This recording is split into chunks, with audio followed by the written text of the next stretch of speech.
Good morning, everyone. My name's Andy Rice. Ooh, that's a bit loud. Don't need to project quite so much. My name's Andy Rice. I'm the Chief Operating Officer of Major Events International, the organisers of the UK Event Summit. Welcome to the UK Event Summit. Thank you for braving the trains and the motorways. Welcome to this splendid point. You're in half of the point. The other half of the point is opened up by that big screen, so all of this space is available for corporate hospitality, should you be ambitious. It's my pleasure to introduce you to our host today, the CEO of the venue and of Lancashire County Cricket Club, Mr. Daniel Gidney.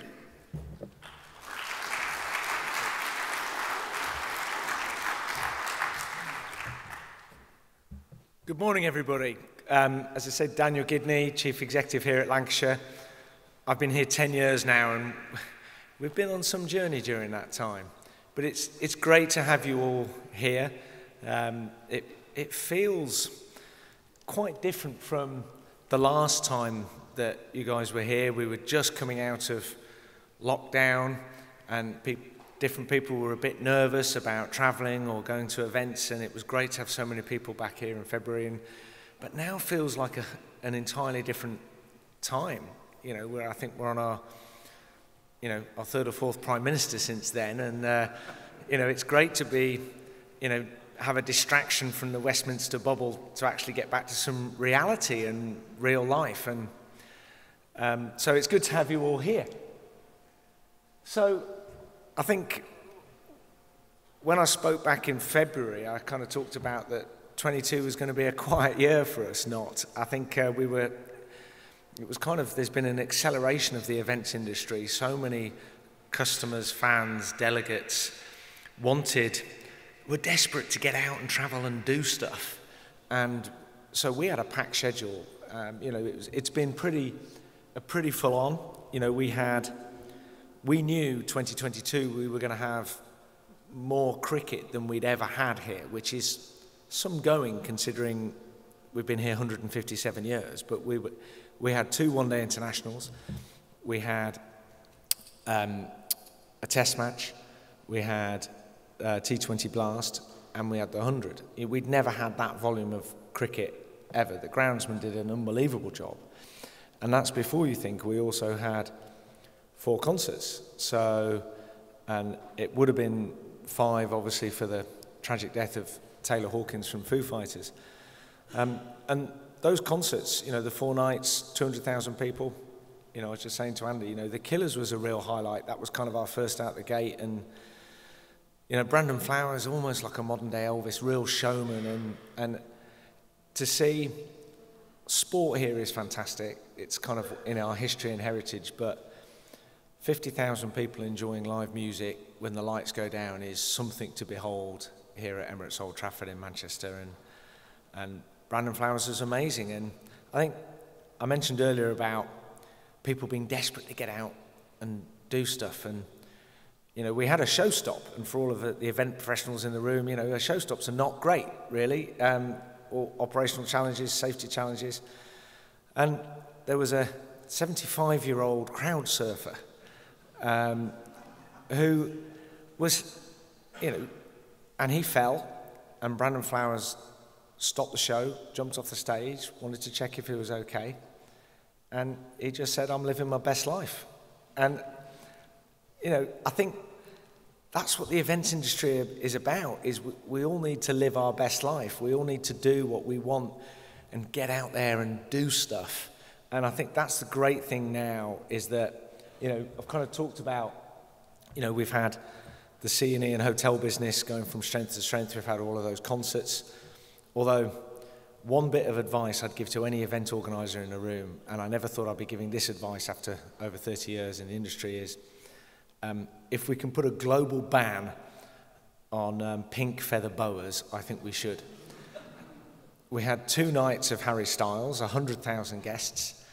I was quite amazed, actually. And Harry Styles was a different kind of event for us, because normally, as you can imagine, all of the stuff around, that we would normally do in terms of our event safety plans and risk assessments, is the profile was different to, say, a Killers or a Cortinas, which is, you know, you get a few guys drinking a few beers.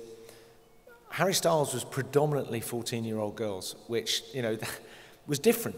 You know, you got safeguarding stuff to consider, but I think we had 1,000 of these girls sleeping overnight in UA92 car park over the road. Some of them clearly told their mum and dad they were staying with a friend. Some of them just brought a duvet, not even a tent. Cafe Nero on site, when it opened at 7 a.m, got completely wiped out of food, and every single Cafe Nero in Manchester was then sending a driver over to basically replenish food. You always get things in events that you don't plan for, that you do, and Cafe Nero were delighted. Unusual event, but I remember walking in past Manchester United about 2 weeks later, and there was still a pink feather boa in, because when it gets wet, it gets sticky. So yeah, my one bit of advice to take away to everybody, ban pink feather boas. So an absolutely amazing year this year, really full on. And we're building which I'll come on to in a minute, a hotel extension. We built our existing 150-bed Hilton Garden Inn back in 2017. We're ahead of plan. We're at 90% occupancy already, and that's even with a kind of a year and a bit in COVID in the middle. You know, this year we'll turn over 5 million in that hotel, and we'll clear more money than what our salary cap is on the cricket. So we've created a self-sustaining business model to fund our cricket, which I think is a great model for stadium businesses that have sport for and events for 20, 30 days a year, but costs for 365. So in terms of 2023, we have an Ashes, which is, for anybody who knows cricket, is an absolute 4-year peak. It's amazing for us.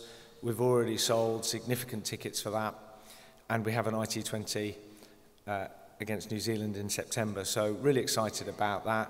We also have 2 nights of the Arctic Monkeys, complete sellout. That's going to be quite exciting for us as well. And obviously we've got the hotel and conferencing business continuing to grow, and it's just great. As I said earlier, it's only February to where we are now, but that feels like about 3 or 4 years rather than a few months. And you know, next year we all want to go again. There you go. So that's kind of what a concert looks like in the day, which is a bit different from an evening perspective. We put steels over the wicket, and we've been doing it for a number of years. And unlike a football stadium for us, concert promoters like it here because it is more like a festival with the oval shape. And we're building, if you look, the Hilton Garden Inn is one with the red surround, and then on the right we're building a 100-bed extension, which is, I can tell you in this market, I was glad I got the fixed price agreed when I did, because I'm not sure we'd be building it with everything that's going on, but the team are really excited here. I think whenever you're building something, you're creating something, it's very positive morale-wise for individuals that work in your organisation, and we're very excited. We've got having 100 new bedrooms, take us to 250, which from a large residential conference perspective, as everybody will know, is that 250 bedroom kind of takes us into that kind of different level. And we've got 175 covered dual aspect restaurant and a museum and other facilities as well. So we're really kind of excited. So again, 22 was an extraordinarily busy year, 23 even more so. This year, James Price, our head of communications, and our team, we launched Lancashire TV, and we're really proud to be shortlisted for YouTube Channel of the Year. Something that we effectively started this from scratch. It wasn't our skill set, but the guys have done a really brilliant job with streaming of our cricket and providing in-depth magazine programs as well. And also we did our renewal with Emirates. You know, we had the largest sponsorship deal with Emirates back in 2013, and there was a lot of hard work this time last year out in Dubai with the team doing a number of activations for them, and we were delighted to get the renewal over the line when they'd cancelled some other big properties. And we're up for sponsorship of the year, so we're delighted about that as well. And then before I go on, just to leave you with a short video, I think one thing I'd like to leave you with is the reason that this industry exists. You know, there's a lot of people will tell you, particularly with lockdown and COVID and Zoom and Teams calls, that why can't you do everything virtually? And there's a reason you can't do everything virtually, because nothing beats a live experience. Being here in person, whatever the event is, nothing beats that, talking to people face to face. You know, today, England have just been beaten by Ireland in the World Cup T20, and, you know, sport is unpredictable, and that's why we love it, you know, and that's, you know, for all of the Irish in the room, that's fantastic. For the English fans in the room, not so great, but that's why we love sport, because 9 times out of 10 England would beat Ireland today, probably 99 times out of 100, and it's fantastic that, particularly in T20, anybody can beat anybody on their day, but that kind of reinforces the message that that's why we love live events. And I hope you have a fantastic conference, and before I go, I'm going to leave you just with a short video to kind of set the scene.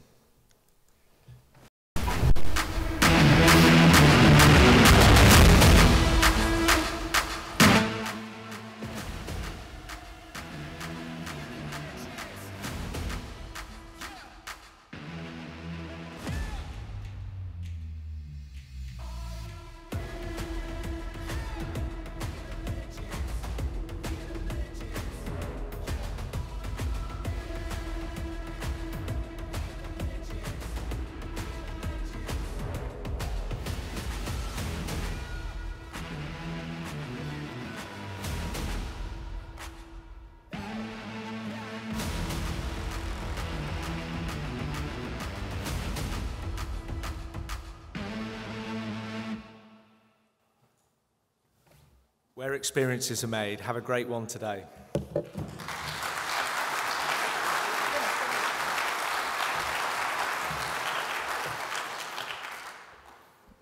Thank you, Daniel, and thank you for your hospitality.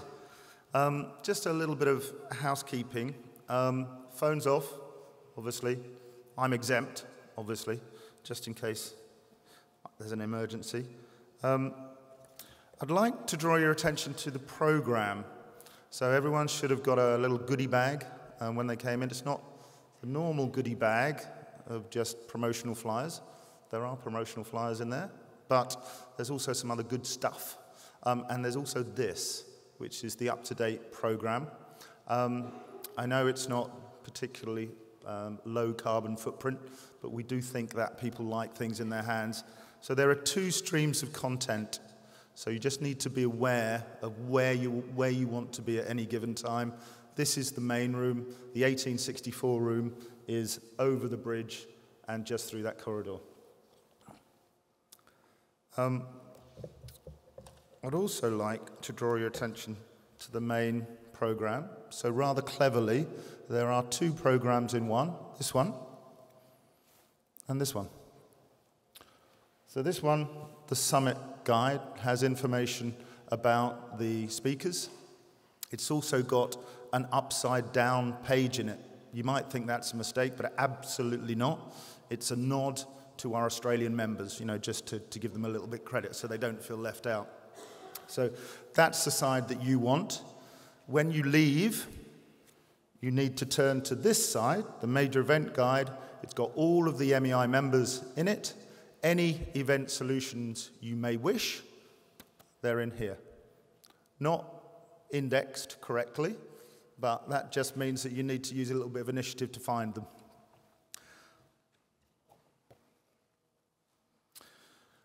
When you pick up this guide, please don't go to the bin and do that, because I know that's what the tendency is.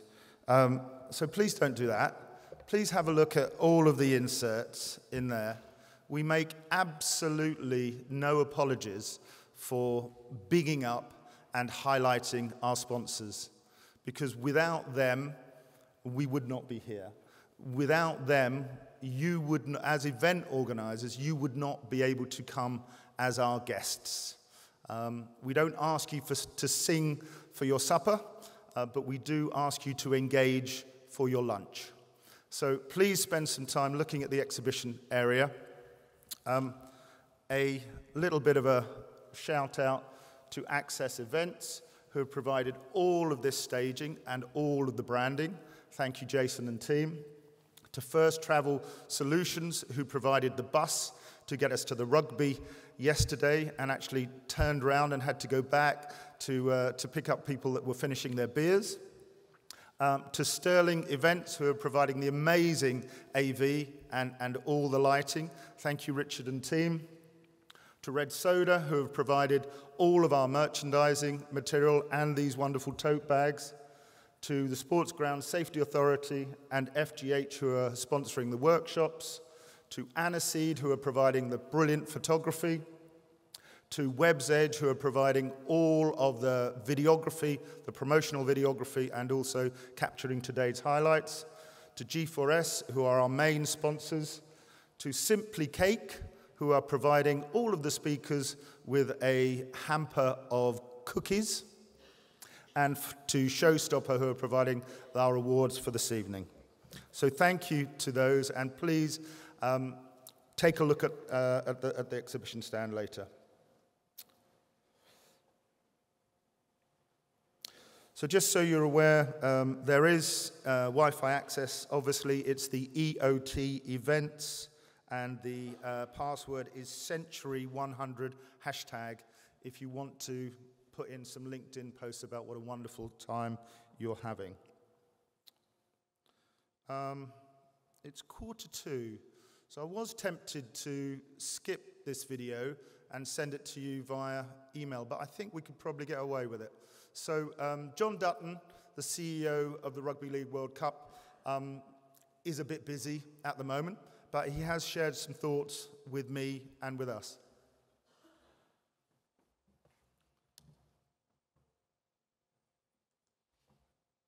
Just click to do the video.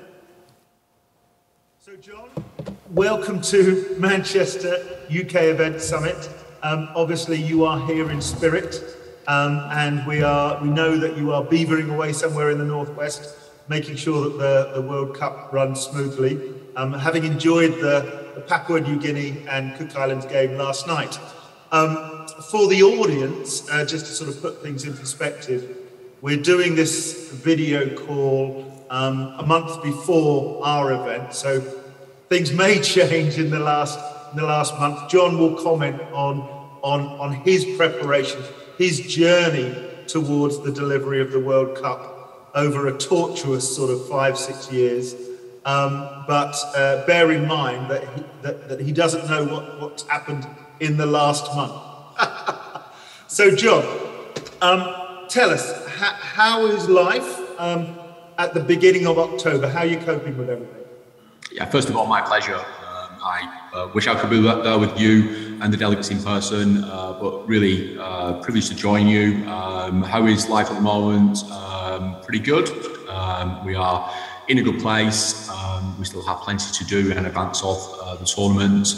It has been a quite incredible journey, as many of the people in the room will have experienced in their own journeys over the last few years. But for me personally, almost 7 years from day zero to almost getting to the end and the trophies being lifted and the fireworks going off. And yeah, it's been a mixture of everything. It's definitely been a journey that hasn't gone in a straight line, it's worth sounding. Yes, that's a little bit of an understatement. It's really weird for me. I've been with MEI for 4 years, and every single major event, both you and Ian have been with us. Ian's with us later on in person, so it's great that you're with us on video. For those people who maybe aren't aware, just give us very, very briefly a sense of the scale of this event that you're putting up on. Almost unique, I think, in the sense that it's male, female, and disability all linked in at the same time. Yeah, the sport of rugby league is 127 years old. We took a decision in 2015 that we wanted to stage the biggest, the best, and the most inclusive ever Rugby League World Cup, and the tournament was first played for in 1954. So this is a really big deal, and we have 61 games, 21 venues, 32 competing teams from 20 different nations. And of course, we have 3 tournaments sat side by side, and we're very proud of our inclusive approach, but also our social impact programme that we've delivered off the field. So a lot to celebrate. Hopefully people have enjoyed some of the tournament by the time that we get to this point, and seeing the unscripted drama that all events have, but also the athleticism, skill, and determination of the athletes. Our journey's been incredible. It certainly has for many of our competing athletes. Yeah, I mean, I'm really, really looking forward, I have to say, to seeing some of the wheelchair games. I can't wait. Obviously, the audience is very much focused on event delivery. In terms of the innovation that you personally are most proud of, in terms of the sort of the instigator of the culture, what is the biggest innovation that you've done in terms of the event delivery?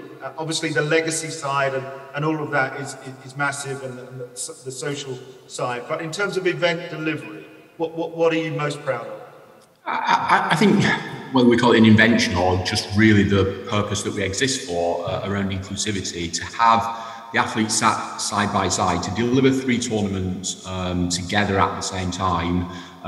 It was a great idea in 2015. We hadn't quite worked out how we would do it at that point. It certainly presented complexity. It's certainly been a lot more expensive than we expected. But when you make a pledge that you're going to deliver something inclusive, you've got to be able to back that up. So that meant talking to the athletes about player welfare. We've actually extended the length of our women's tournament on the basis of that. We've introduced participation fees that are the same for every nation. We've introduced the prize fund in the women's wheelchair tournament.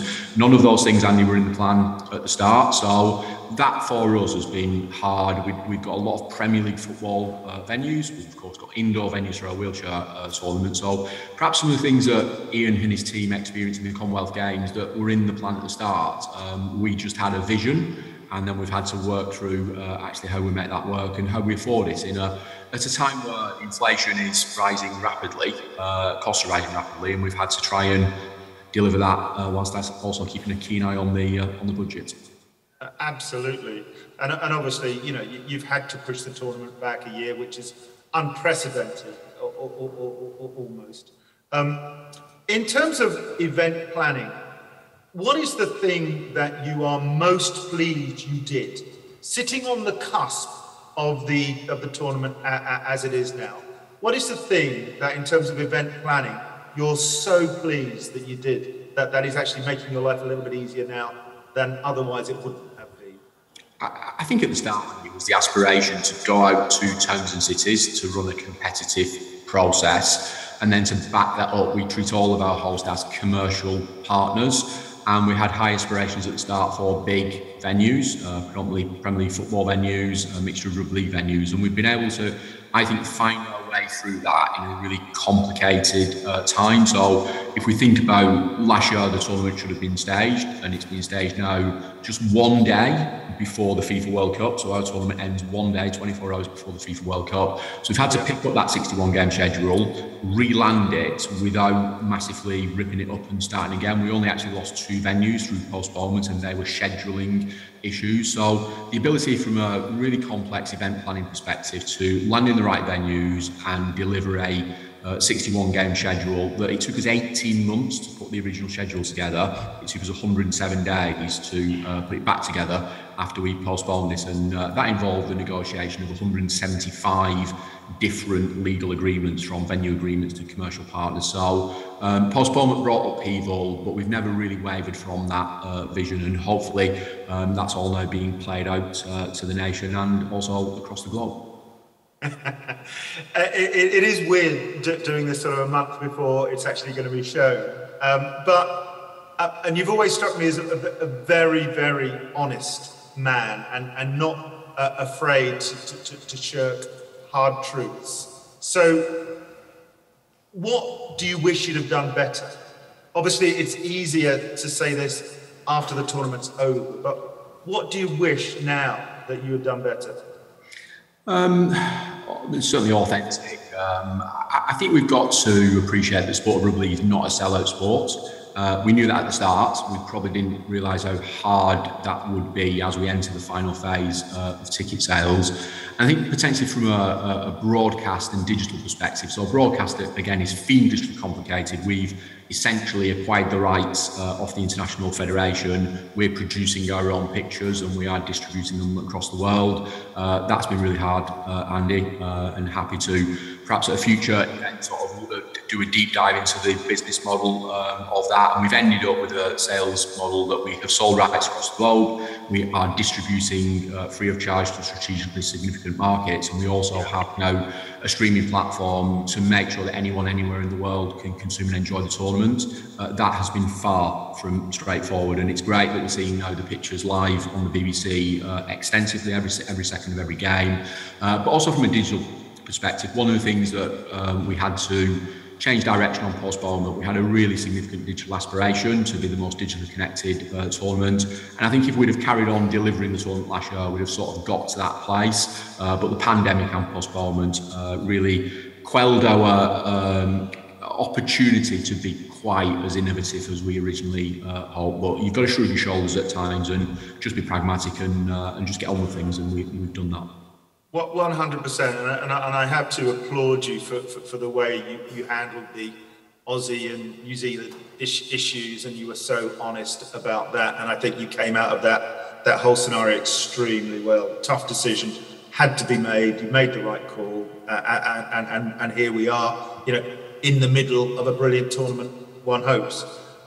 There are a number of suppliers in the room, and without wishing to embarrass them, I won't ask you for who's underperformed, but what I would love to do is to ask you for anyone who maybe deserves a shout out, one or two suppliers that you've just been so impressed with that you'd be sort of happy to endorse in the nicest possible way. Yeah, like all major events, we have a plentiful list of suppliers, and actually more suppliers as through postponement we lost some people than we had to reappoint. We've used the WeTrack planning system, and we're really impressed with that and the work that's done. And we actually came on board quite early in the process to put that in place. It's probably quite hard, Andy, to pick out anyone else. I guess our focus has very much been on marketing, on digital, on communication and on PR. We have a PR company, Hatch Communications, based in Leeds. They've been with us since the start, and gosh, that has been a long journey. So from events at Buckingham Palace to closing London Stock Exchange, standing on the steps at 10 Downing Street, they've been an integral part of that. And we simply couldn't have done that without them and without the rest of the suppliers. And we should never underestimate the power of agencies, particularly when you embed them in your team and treat everyone as you would treat a teammate, an employee. And I think that's been culturally a big learning for us. We've certainly made some mistakes, Andy, there is no doubt about that. But yeah, we're really pleased with where we've ended up with our suppliers, and everyone has played the part in, hopefully, fingers crossed, making this tournament a huge success. No, that's brilliant. And it's great to recognise the role that they play. And I think for all of the event organisers in the room, that partnership approach, asking for some consultancy advice rather than just see it as a buyer-seller relationship. You get so much more out of it, don't you? You do, and just maybe the final word on broadcast. We took a really bold decision to produce our own pictures. We partnered with Whisper, a production agency. Couldn't be any more impressed with them. But that definitely values of being bold and brave. Gosh, that was a bold and brave decision at the time, and full of risk, but hopefully, again, slight trepidation, Andy, speaking before the tournament happens, that we are now seeing those incredible pictures and some of the innovation that we've been able to put into broadcast. Hopefully, saw it last night, we'll see it again today and see it over the next few days. I'm sure it'll be all right on the night. And finally, you could write a book about the lessons that you've learned, but if I'm going to force you to share one major lesson that you've learned through this whole process, what would it be? Oh gosh, only one. It's been an incredible journey, and we've had some adversity. I guess just being relentless, being determined and being relentless. We had a vision at the start. We will deliver against our vision. As I said before, it's not running a straight line. There's been a few bumps in the road, a few mistakes, a few decisions we would do differently if we had our time again. But just that relentless, belligerent determination hopefully has got us to the right place. And I think resilience as well, Andy. You know, we've all experienced some significant adversity in our own lives and our own events, and we've had to have a high degree of resilience. Well, I'm sure we're in the middle of an amazing tournament, and I can't wait for the final. Once again, in your massively busy schedule, thank you very much for sharing 10 minutes of your time, John. My pleasure. Thank you, Andy. Take care.